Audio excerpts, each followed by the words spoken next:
Welcome to Delivering Section 508 Compliant Webinars. Your speaker for today's program is Kathy Gilmet. If you have dialed in for audio, operator assistance is available by pressing £. A question and answer session will follow the presentation. You may send chat questions at any time during the presentation using the chat window located to the left of the presentation screen. I will now turn the call over to our speaker. Kathy, please begin. Welcome, everybody. I want to thank you for spending a few minutes with me learning about delivering Section 508 compliant webinars. My presentation is going to run about 20 minutes, and then we'll have a question and answer session that will run for as long as you have questions. So hopefully when this webinar is over, you'll have a better understanding of what it takes to deliver a webinar with closed captions. And I'm going to keep the discussion at a fairly general level so that no one gets lost in all the details. I don't plan to answer questions until I've finished my presentation, but please feel free to type in your questions as they occur to you so that you don't forget what you wanted to ask. Many organizations are starting to feel the heat for Section 508 compliance for events they provide, especially government agencies and consultants that support them. We've put together this webinar to discuss these issues with you and provide pointers that will help make the process hopefully more efficient. One thing is certain, providing closed captioning for 508 compliant webinars is challenging. There are issues with making it work well with adaptive technology and, of course, the added costs associated with it. What I would like you to walk away with is knowledge of a few options you can use to implement closed captions and awareness of some of the pitfalls. I'm going to actually demo a do-it-yourself option and then give you a few pointers on creating Section 508 compliant slideshow decks. So let's get started. In the United States alone, 36 million adults, about 17% of the population, have some level of hearing loss. This community relies on captions to provide them with accessibility to television programs, city council meetings, web videos, and everything in between. And now with the 508 compliance laws, we need to address these issues head-on and hands-on. I read this interesting fact the other day, and it's been proven that captioning helps viewers who are new to learning the English language and viewers who are improving their literacy skills. Excessive research has proven that captions help to improve grammar, spelling, reading comprehension, and of course captioning also helps viewers in a noisy venue who can't hear what's being said, like if you're watching a football game in a pub or something. And I actually have captions on my TV at home to help my 7-year-old daughter with her reading skills. Section 508 requires federal departments and agencies that develop, procure, maintain, or use electronic and information technology to ensure that federal employees and members of the public with disabilities have access to information and data comparable to that of the employees and members of the public without disabilities. It's as simple as that. And I want to take a quick poll right now and get some input back from you. Grab my poller right here.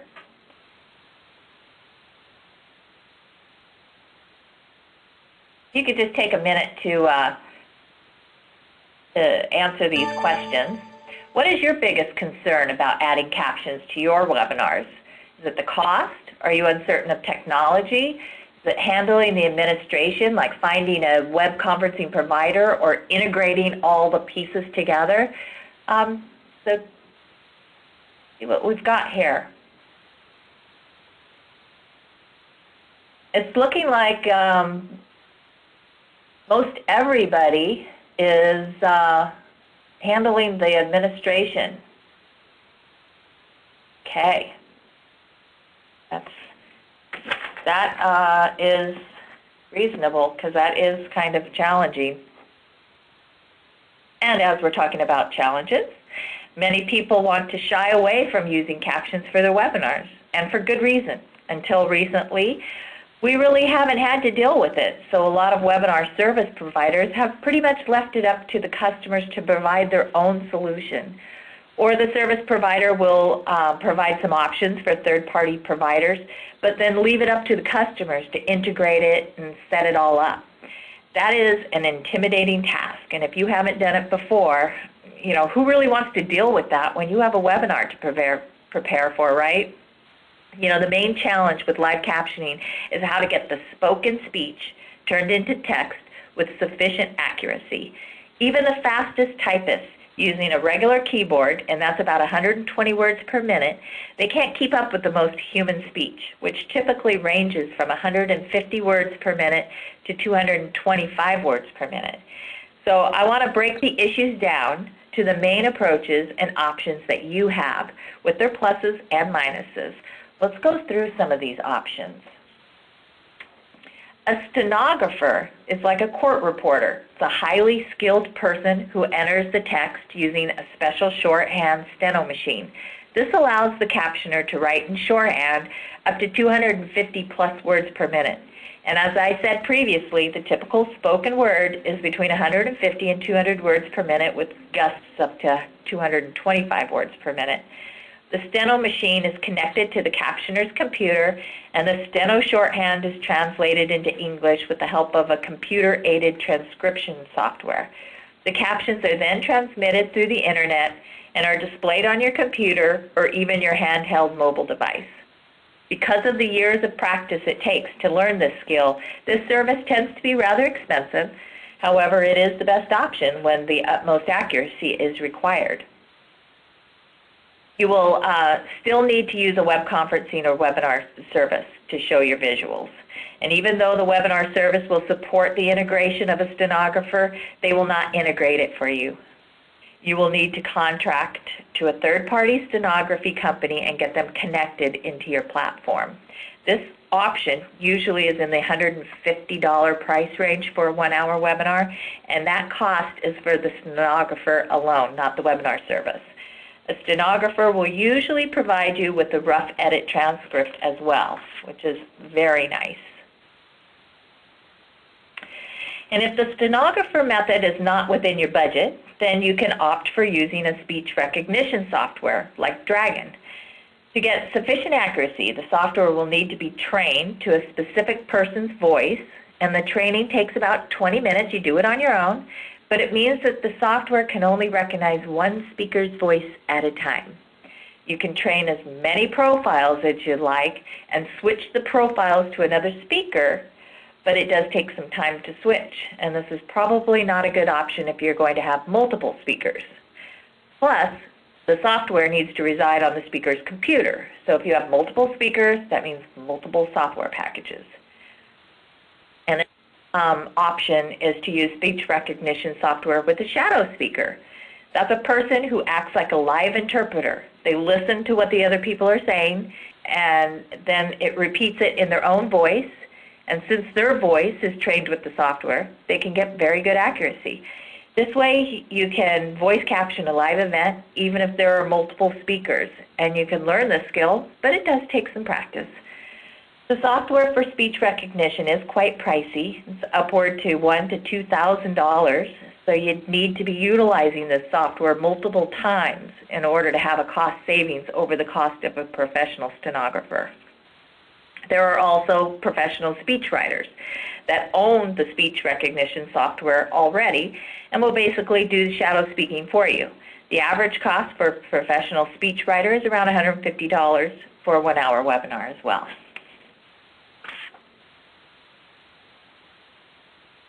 If all this sounds daunting, you can choose to use a managed webinar service provider. They'll handle all the registration, payment processing, and tech support. They'd also have a moderator for your event. And most importantly, the managed service will provide an integrated captioning of your event. A rough edit transcript is provided, and a captioned recording of your webinar is also provided. The pricing will be more than if you were to do it yourself, but it might make the difference between a disaster or a slam dunk event. And I'd like to just quickly take another poll. Get your opinions on this. I'll share the results with you too as they come in. And this is, are you currently doing webinars? Yes, no, and don't plan on it. No, plan to in the future. So everybody's doing webinars, and I'm sure everybody who's on this webinar probably has a need or a requirement to add the captioning into their webinars. So we'll close that down. That was 71%.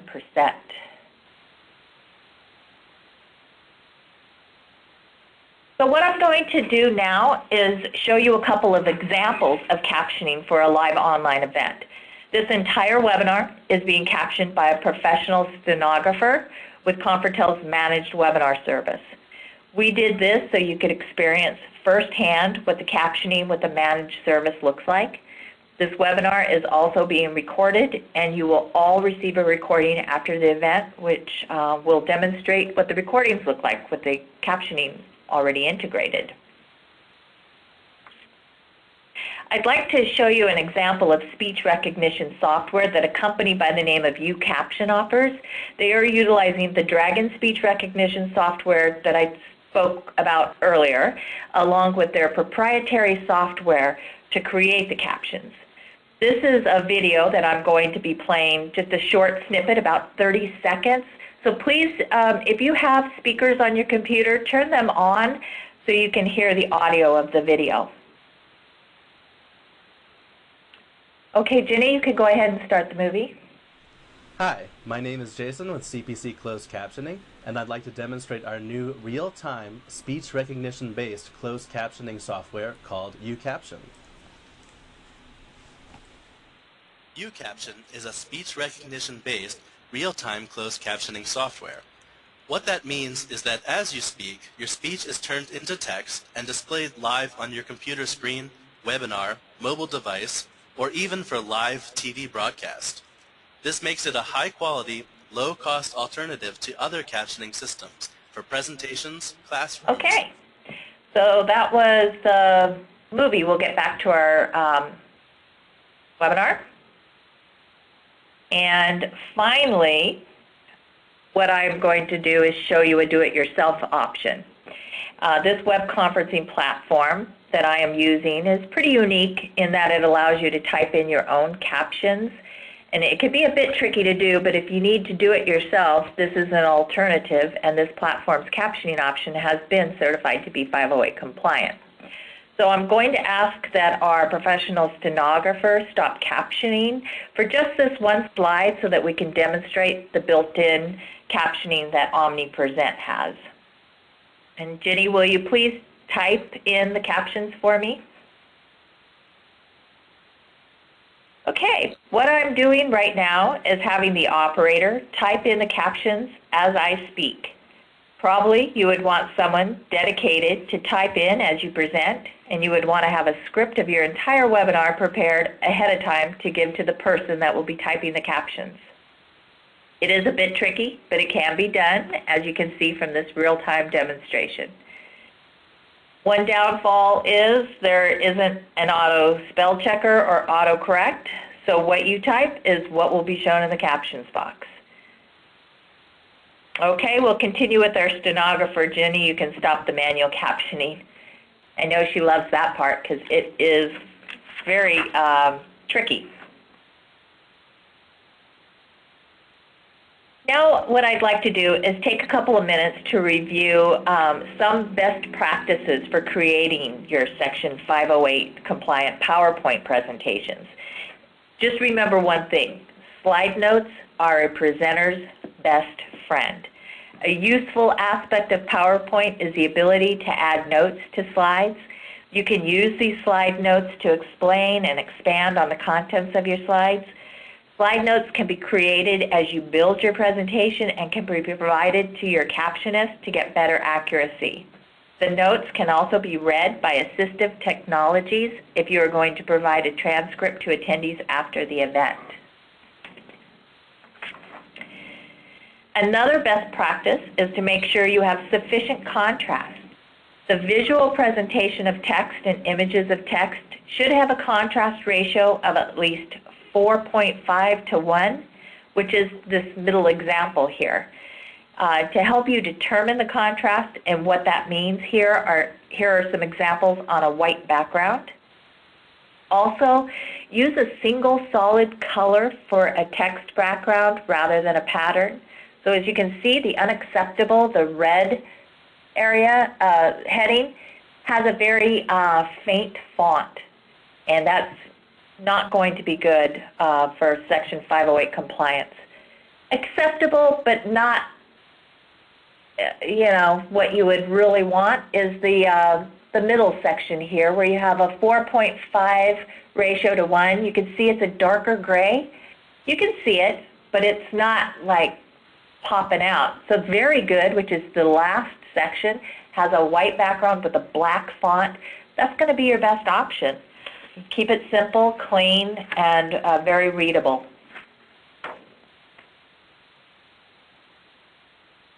There are some online contrast checkers, such as Juicy Studio Luminosity Color Contrast Ratio Analyzer and a Joe Dolson Color Contrast Spectrum Tester.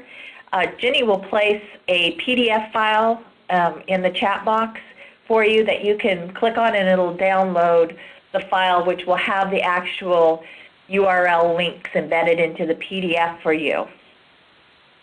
And those are really nice because you're going to put your PowerPoint up, you're going to go to those websites, and it's going to tell you if the contrast is acceptable or not, and give you some options to change it. Avoid transitions. What you see right now, don't use transitions between slides or as elements within slides. For example, bullets in a list flying onto the screen can be very distracting to users with disabilities. It's best to avoid using transitions and animations altogether. Microsoft PowerPoint 2010 has a nice tool called the Accessibility Checker. Use that feature to check the accessibility of your PowerPoint document, and the checker will review your PowerPoint against a set of possible issues that users with disabilities may experience. It classifies issues in 3 categories: an error, which is content that makes a file very difficult or impossible for people with disabilities to understand. Then it classifies it as a warning, content that in most, but not all cases, makes a file difficult for people with disabilities to understand. And then it will give you a tip, which is content that people with disabilities can understand, but then better organized or presented in a way that would maximize their experience.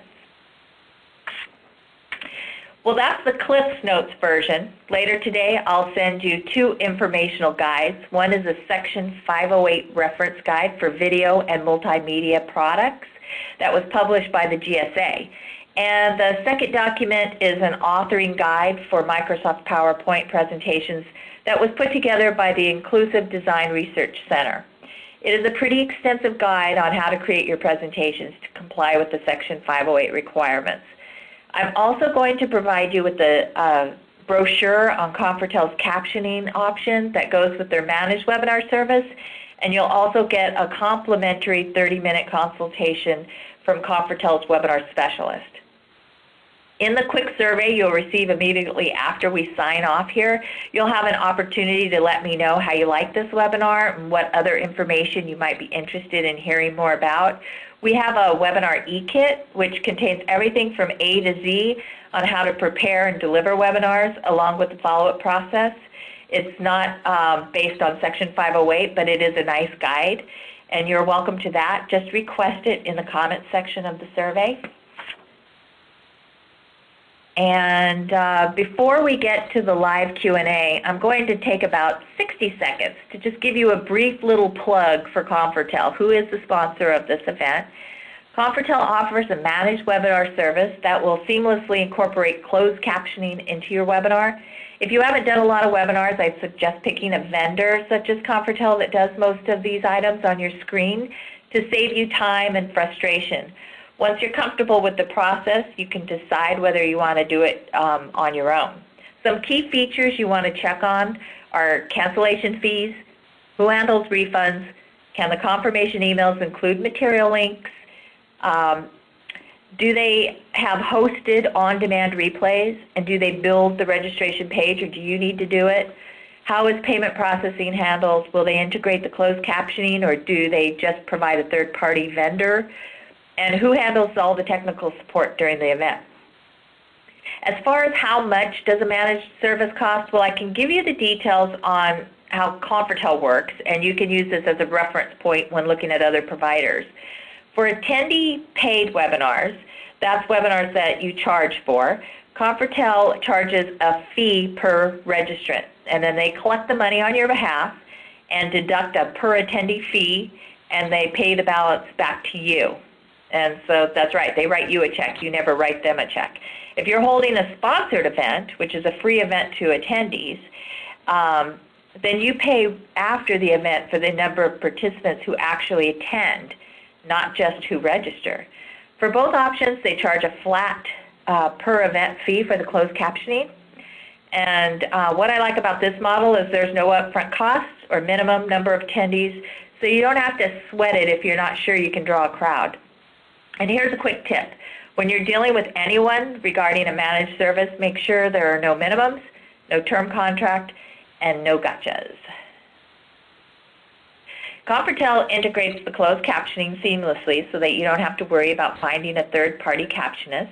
They have an event consultant and support staff to help manage your webinar every step of the way, from planning and speaker training to delivery.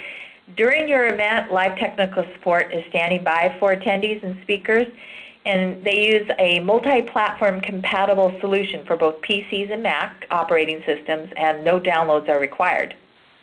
They provide a rock-solid audio and web technology to make sure each and every event will execute flawlessly. They give one point of contact for all your needs instead of having to coordinate multiple players. And one other thing is they do, which I'm not sure any other provider does, is they can pre-caption your streaming videos that you play within your video. So that's my plug. Now back to business. I'd like to open this up to questions. Jenny, can you please give instructions on how our guests can ask questions, including using the chat function? Ladies and gentlemen, if you have dialed in for audio and would like to ask a verbal question, please press 7# on your phone now, and you will be placed in the queue in the order received. Just listen for your name to be announced and be prepared to ask your question when prompted. All participants can send questions using the chat window to the left of the presentation. Before we start taking those audio questions, I just want to answer this one question that I received from the Meet Your Presenter email we sent out yesterday. The question was, how does Section 508 apply to the hearing impaired? They reviewed the guidelines and they seem to focus on accommodating visually impaired. We'll be hosting a webinar that will have a panelist who is deaf. Do we need to do anything beyond captioning the content? My short answer is no. You just need to caption the content, but then also follow those guidelines that I will be emailing you after this event on how to build your slide deck to the guidelines, and I think that should do it. So we can go ahead and take questions if we have any, Jenny? Yes, we've received a number of questions in the chat window. No questions this time queued verbally. Okay, here's a question.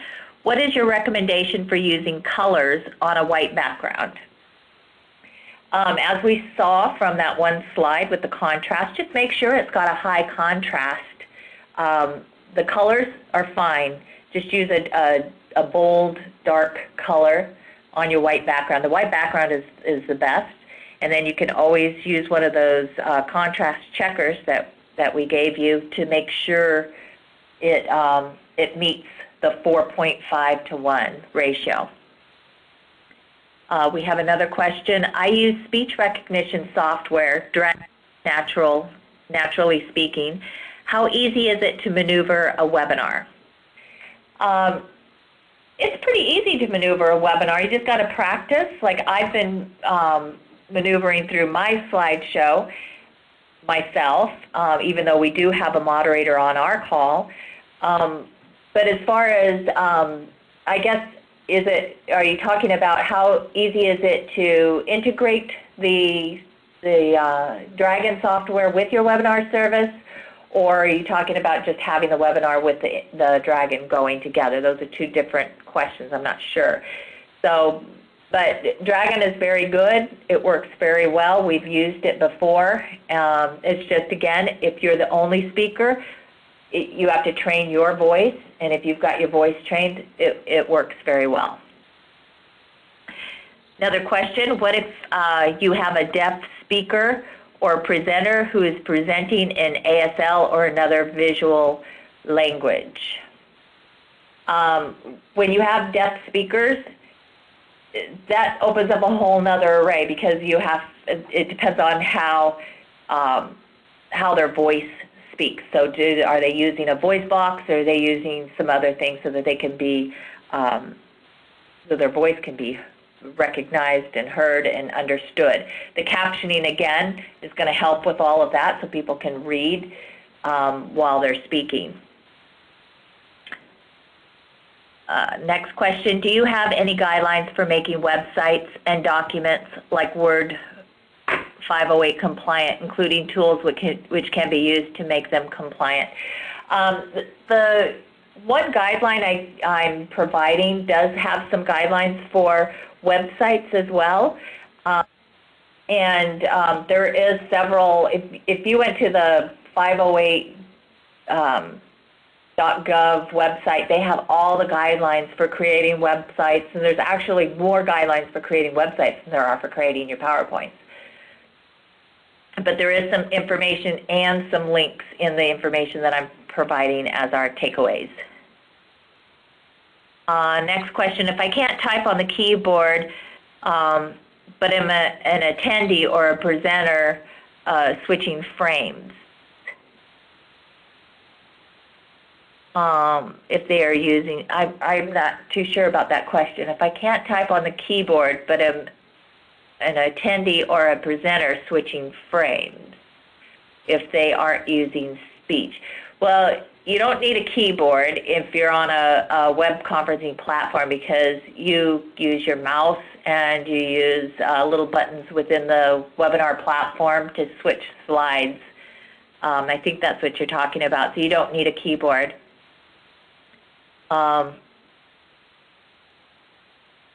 Okay. So, Gary, if I'm not answering your questions, we'll talk offline and get them answered for you, especially if you want to talk to our webinar specialist. She'll have a lot more information on this. So we have another question. The link for the PDF did not work. Can it be posted again? We can actually put it in the, we can send it with the other materials that we're going to be sending, so that if the link didn't work for you, you'll have it attached in your follow-up email materials that we're sending.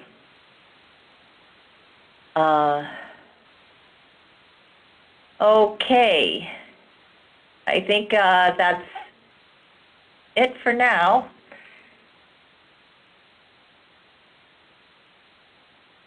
Jenny, any live questions?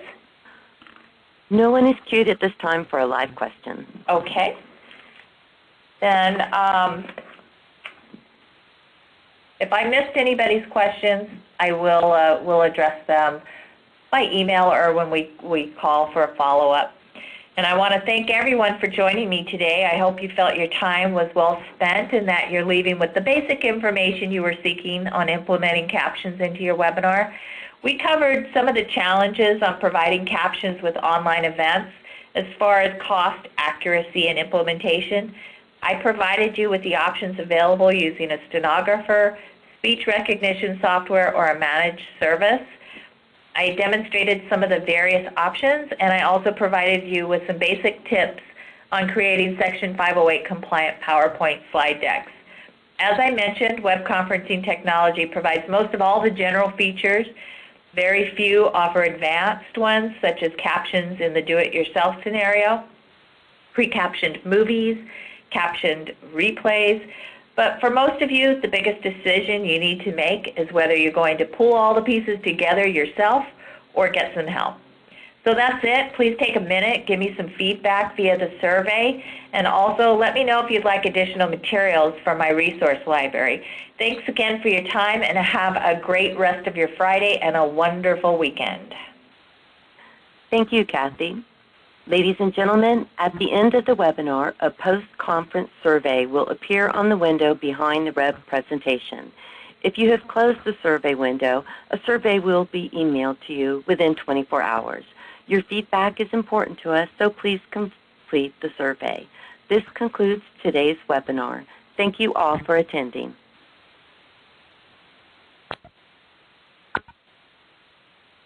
The moderator has ended the conference. Goodbye. Thank you for calling.